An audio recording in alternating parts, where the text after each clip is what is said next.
What's up mga kaibigan? Nga pala, andito kami sa may Malabon Street. Naghanap kami ng mga kainan ng driver ko. Ayan, nagkamalakad-lakad lang kami.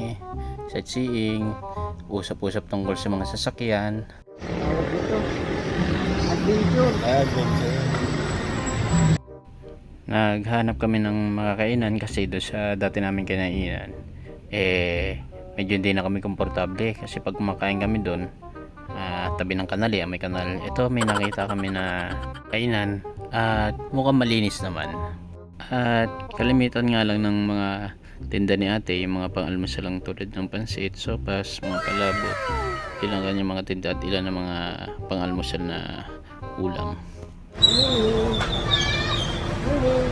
May kape ka dyan, Meron pa. yung kape? Oo, iba yung matanding nyo. Ay, yun may kape. Bakit kape? Anong kape ba yan? Milo te, Milo pala. Bawal sa akin. Bawal sa akin yung oh, magkaiba yung mata. Iba yung mata niya. Mabait siya eh.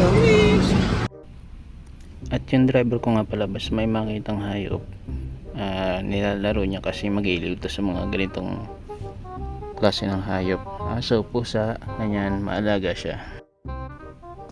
At bumanat na nga ng kain yung aking driver na bukod sa sweet lover, animal lover. At ito nga pala ang aking in-order na pang-almusal. Simpleng almusal lang, pansit, tapos isang kanin at isang baloni. Then tapos umorder din ako ng Milo. Hindi kasi ako sanay sa umaga nang hindi mainitan ng aking sikmura. Kaway-kaway sa mga nag-uulam ng pansit kagaya ko. Yan.